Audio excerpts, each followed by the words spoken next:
कृष्ण आगे कहते हैं कि हे अर्जुन, लोग सदैव तुम्हारे अपयश का वर्णन करेंगे और सम्मानित व्यक्ति के लिए अपयश तो मृत्यु से भी बढ़कर होता है। अकीर्तिं च आपि भूतानि कथयिष्यन्ति ते अव्ययां संभावितस्य च अकीर्तिम् अर्णत अतिरिच्येत। इस श्लोक में अर्जुन के मित्र तथा गुरु के रूप में भगवान कृष्ण अर्जुन को युद्ध से विमुख न होने का अंतिम निर्णय देते हैं।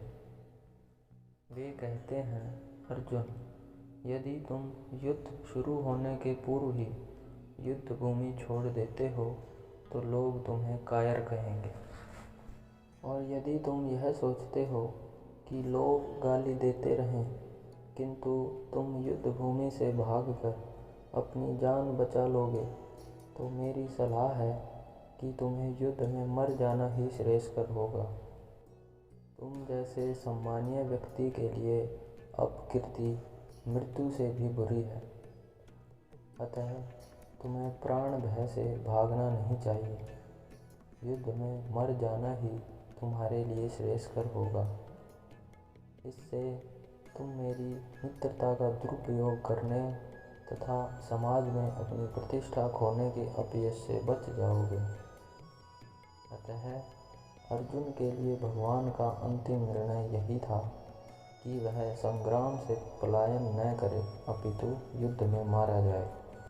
आगे कृष्ण कहते हैं कि जिन जिन महान योद्धाओं ने तुम्हारे नाम तथा यश को सम्मान दिया है, वे सोचेंगे कि तुमने डर के मारे युद्ध भूमि छोड़ दी है, और इस तरह वे तुम्हें तुच्छ मानेंगे। भगवान कृष्ण अर्जुन को अपना निर्णय सुना रहे हैं कि तुम यह मत सोचो कि दुर्योधन, कर्ण तथा अन्य महारथी यह सोचेंगे कि तुमने अपने भाइयों तथा पितामह पर दया करके युद्ध भूमि छोड़ी है। वे तो यही सोचेंगे कि तुमने अपने प्राणों के भय से युद्ध भूमि छोड़ी है। इस प्रकार उनकी दृष्टि में तुम्हारे प्रति जो सम्मान है वह धूल में मिल जाएगा। अवाच्य वादांश्च बहून् वदिष्यन्ति त्वाहिता निन्दन्तस्तव सामर्थ्यं ततो दुःखतरं नु किम्। आगे कृष्ण कहते हैं, तुम्हारे शत्रु अनेक प्रकार के कटु शब्दों से तुम्हारा वर्णन करेंगे और तुम्हारी सामर्थ्य का उपहास करेंगे। तुम्हारे लिए इससे दुखदायी और क्या हो सकता है।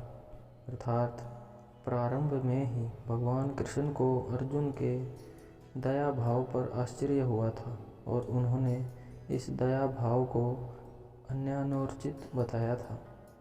अब उन्होंने विस्तार से अर्जुन के तथाकथित दया भाव के विरुद्ध कहे गए अपने वचनों को सिद्ध कर दिया है।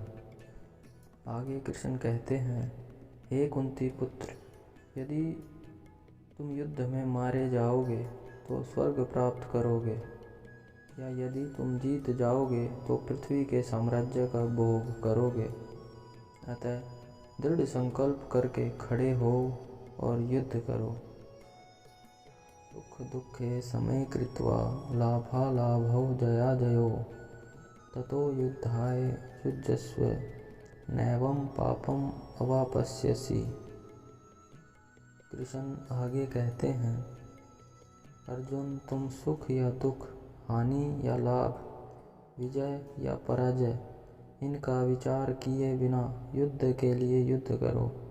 ऐसा करने पर तुम्हें कोई पाप नहीं लगेगा। अब भगवान प्रत्यक्ष रूप से कहते हैं कि अर्जुन को युद्ध करने के लिए युद्ध करना चाहिए, क्योंकि यह उनकी इच्छा है। जो व्यक्ति आध्यात्मिक है वह सुख या दुख, हानि या लाभ, जय या पराजय की चिंता नहीं करता है। वह सिर्फ काम करने के लिए ही काम करता है, युद्ध करने के लिए युद्ध करता है तथा सामने आने वाले हर एक कार्य को श्री भगवान की इच्छा मानकर करता है। दिव्य चेतना तो यही होगी कि हर कार्य ईश्वर के निमित्त किया जाए, जिससे भौतिक कार्यों का कोई बंधन नहीं होता।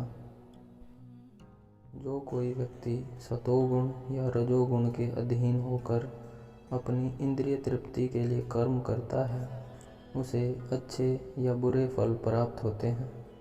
किंतु जो ईश्वर के कार्यों में अपने आप को समर्पित कर देता है, हर कार्य को ईश्वर का कार्य समझता है तथा निष्काम भाव से अपना कार्य करता है, वह सामान्य कर्म करने वाले के समान किसी का कृतज्ञ या किसी का ऋणी नहीं होता है।